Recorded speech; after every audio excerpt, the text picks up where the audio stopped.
अस्सलाम वालेकुम नाज़रीन, मौलाना फजल रहमान ने chief of army staff general Asim Munir को ललकार दिया। उन्होंने कहा कि अब जो भी फैसला होगा अवाम के सामने होगा। मजीद उन्होंने शहबाज शरीफ को एक्सपोज करते हुए क्या कहा, ये नाज़रीन वीडियो देखते हैं।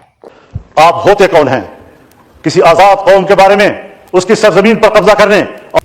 जो कुछ पाकिस्तान के बॉर्डर्स पे हो रहा है ये आज से नहीं हो रहा, 40 साल से हो रहा है। और यहां अमेरिका आया, यहां की मादनियात पर कब्जा करने के लिए अफगानों ने लड़कर उनको निकाल दिया। आज चाइना की भी ख्वाहिश है कि मेरी रसाई अफगानिस्तान तक हो सके।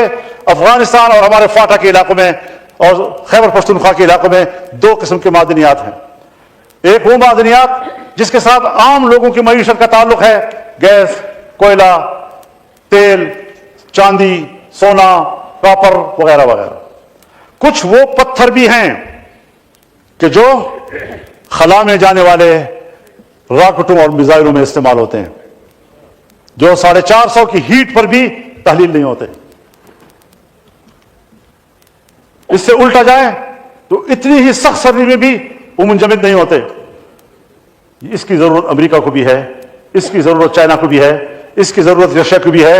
वो इन इलाकों तक पहुंचना चाहते हैं और हमारे उन वसाइल पर कि जिनके साथ बड़ी कुव्वत उनके वफादात वाबस्ता है, जो उनकी मिसाइलों में इस्तेमाल होंगे, जो उनके रॉकेटों में इस्तेमाल होंगे, और उसके लिए वो तगदो कर रहे हैं कि किस तरह इस इलाके पर अपना हाथ मजबूत कर लें। कोई अजब नहीं कि अगर ट्रंप गजा के बारे में ये बात कह सकता है तो उसके एजेंडे पर यह भी हो कि कबायली इलाके पर हम कब्जा कर लें, यहां का निजाम अपने हाथ में ले लें, पाकिस्तान का अमल दखल हम खत्म कर दें। वहां वैसे भी उसकी रीढ़ कमजोर हो चुकी है और फिर उसके बाद वो यहीं से हमारे मादनियात को भी ले जाए, अफगानिस्तान को भी डील करे, तेहरान को भी डील करे, इंडिया को भी करे, पाकिस्तान को भी करे और चाइना को भी करे। ये जुग्राफियाई तब्दीलियां, इनके खतरात मैं महसूस कर रहा हूं।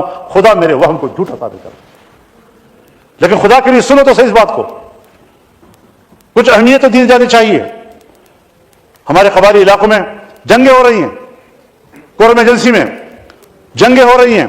क्या रियासत की जिम्मेदारी नहीं है कि वहां की सूरत हाल को बेहतर बनाए? एक तरफ आपने उनको जम कर दिया, जम करने के बाद बजाय इसके कि वहां खुशहाली आनी चाहिए थी, वहां बाग बहार होना चाहिए था, वहां सब्ज बाग होने चाहिए थी, वहां दूध की नहरें और शहद की नहरें बहनी चाहिए थी, उल्टा हमारे इलाके में ख्वार हो गए। वहां का अमन भी हमसे छिन गया, वहां की खुशियां भी हमसे छिन गई। ये होते हैं फैसले। इंतजाम का ये विजन, इस विजन के साथ आपके साथ लोगों ने ताउन किया था, इस विजन के साथ आपके पार्लियामेंट के मेंबरों ने आपका साथ दिया था। क्या कर रहे हैं आप मुल्क के साथ? क्या आप इस रियासत के साथ करना चाहते हैं? किधर आप मुल्क को ले जाना चाहते हैं? बखुदा मुझे अपने ऊपर एतमाद है, अगर हमारा ऐवान, हुकूमत हो या अपोजिशन, संजीदा होकर खुद एतमादी के साथ अपने वतन अजीज के लिए खुद सोचे, फैसले करे, विजन मौजूद है, दलील मौजूद है, राय मौजूद है, तहकीक मौजूद है, हम इस मुल्क को बेहतर करा सकते हैं। लेकिन क्यों हम इस हद तक गिर चुके हैं कि हम एक कदम उठाते हैं तो उसके लिए भी एक इशारे के मोहताज होते हैं। तो किसी लम्हे हमारे जमीन पर कुछ गुजरती है या नहीं गुजरती? तो ये वो सारी सूरत हाल है। हजरत, मैं आपको बताऊं, जनाब स्पीकर, हाउस के नोटिस में आ जानी चाहिए। 1 साल के इस पूरे अरसे में बाजवड़, जहां से हम अपनी पार्टी के 90 लाश उठा चुके हैं, 90 जनाजे बेअकवा। रोजाना हमारे 2-2, 3-3 जनाजे उठ रहे हैं हर एजेंसी से, और लड़ाइयां भी जारी हैं। हर जरगा मेरे पास आया है, बाजवड़ का जरगा मेरे पास आया है, महमद का जरगा मेरे पास आया है, अफरीदियों का जरगा मेरे पास आया है, शनवारियों का जरगा मेरे पास आया है, औरंगजेब का जरगा मेरे पास आया है, कुरम का जरगा मेरे पास आया है, वजीरों का जरगा मेरे पास आया है, दावर का जरगा मेरे पास आया है, मसूदों का जरगा मेरे पास आया है। एक एजेंसी ऐसी नहीं रही कि जिनके लोग जरगा लेकर मेरे घर ना आए हों। एक ही भीख मांग रहे हैं कि हमें अमन दो। आप बताएं मैं कहां से अमन दूं? पार्लियामेंट की नहीं सुन रहा, कुछ मेरे एक आदमी की क्या सुनेगा, फजल रहमान की कौन सुनेगा? अभी पिशावर में तमाम कबाइल का जरगा हुआ, एक ही बात कर रहे हैं कि खुदा के लिए हमें अमन दो। हम दरबदर हो चुके हैं।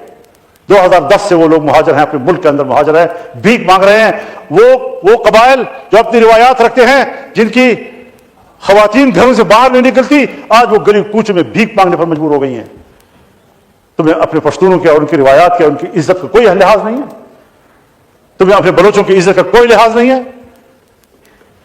हवाले करो सही लोगों के, ताकि मामला बेहतरी की तरफ जाना शुरू हो जाएं। हम मुल्क के लिए सब कुछ कुर्बान करने को तैयार हैं, हम पूरी तरह ताउन करने के लिए तैयार हैं, लेकिन मामला पार्लियामेंट तय करेगी, ये सियासतदान तय करेंगे, ये फैसला करेंगे क्या करना है, किधर जाना है। एतमाद करो अपने मुल्क के लोगों पर, सिविलियंस पर, सिविलियन क़यादत के ऊपर हमें एतमाद करना चाहिए। मुल्क के माहौल को हमें तब्दील करना चाहिए, वरना फिर यही होगा कि आए रोज़ पार्लियामान में भी हंगामा राई, न कोई मुश्तरका सोच, न किसी मसले पर संजीदा डिबेट, न कोई मामला फहमी, न हम उसकी तरफ आगे बढ़ सकेंगे। जनाब स्पीकर, अज़राह करम मेरी गुफ्तगू को अपने बोझ न समझिए, बल्कि ज़रा संजीदगी से इन सारे चीज़ों को लीजिए। मैं दर्द दिल से बातें कर रहा हूँ और आपके नोटिस पे लाना चाहता हूँ, शायद कि उतर जाए तेरे दिल में मेरी बात। खुदा हाफिज़। ये एक रेजोल्यूशन मूव करना चाह रहे थे अमीर मुकाम साहब, फिर मैं असद कैसर साहब को टाइम देना चाह रहा हूँ। आप बात करेंगे।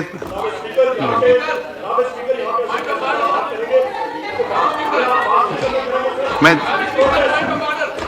जी तार साहब का माइक पर कमेटी तरफ से जवाब तो आएगा। जितनी तवज्जो से और खामोशी से बात सुनी, कुछ थोड़ा ज़र्फ और दिल बड़ा करें। उधर से बात, सर मैं अर्ज करता हूं, एक उधर से बोल रहे, एक इधर से बोलते हैं। बैठे हुए हैं, हम बैठे हुए हैं। मैं 2 मिनट या 4 मिनट, मैं कोई आधे घंटे की बात नहीं करूंगा। मैं कुछ वो वजाहतें हैं जो मैं जरूरी समझता हूं करना, और मैं अपने दोस्तों से ये तवक्को रखता हूं कि जितने तहम्मुल से, जितने आराम से उन्होंने आज मौलाना की बातें सुनी है। अब सर ये देख रहे हैं, ये कैमरे देख रहे हैं लीडर ऑफ अपोजिशन को। ये ज़र्फ है सर इनका, ये इनका ज़र्फ है, ये इनकी सियासी सोच है, ये सुनना नहीं चाहते। मौलाना आपने फरमाया कि इनके साथ बैठे, किनके साथ बैठे? इनके साथ बिठाना चाहते हैं जो बच्चों की तरह बारी लेके भाग जाते हैं कि दोबारा बैटिंग ना देना पड़े। ये इनके रवैये, इन्होंने पाकिस्तान संवारने पहले बर्बाद करके दे गए हैं पाकिस्तान को। आपने सही कहा कि मामले यहां पे तय होने चाहिए, ये वहां पे तय करना चाहते हैं। ये पहले जेल से बंदे लाना चाहते हैं, ये फिर बैठेंगे। ये पहले 60 अरब की करप्शन का धोना चाहते हैं, ये फिर बैठेंगे हमारे साथ। ये पहले अपनी नाजायज औलादों के फैसले करवाना चाहते हैं, ये फिर बैठेंगे हमारे साथ। ये पहले अपने आप को सादिक और अमीन कहलवाना चाहते हैं, ये फिर बैठेंगे पाकिस्तान के लिए। इन्हें अपनी जात से आगे कोई चीज नहीं है, इनके लिए सबसे पहले इमरान खान, उसके बाद कोई और चीज है। और शर्म करनी चाहिए, कोरम के पीछे छुपने पे भी आपको शर्म आनी चाहिए। आप में ये हौसला और ज़र्फ नहीं है। काश आप हमारे मुतब्बरीन को उधर से बात, सर मैं अर्ज करता हूं, एक उधर से बोल रहे, एक इधर से बोलते हैं। बैठे हुए हैं, हम बैठे हुए हैं। मैं 2 मिनट या 4 मिनट, मैं कोई आधे घंटे की बात नहीं करूंगा। मैं कुछ वो वजाहतें हैं जो मैं जरूरी समझता हूं करना, और मैं अपने दोस्तों से ये तवक्को रखता हूं कि जितने तहम्मुल से, जितने आराम से उन्होंने आज मौलाना की बातें सुनी है। अब सर ये देख रहे हैं, ये कैमरे देख रहे हैं लीडर ऑफ अपोजिशन को। ये ज़र्फ है सर इनका, ये इनका ज़र्फ है, ये इनकी सियासी सोच है। जी तो नाज़रीन, ये थी आज की वीडियो। उम्मीद करती हूँ आप लोगों को वीडियो अच्छी लगी होगी। वीडियो के बारे में अपना फीडबैक जरूर दीजिएगा। मिलते हैं अगली वीडियो में, तब तक के लिए खुदा हाफिज़।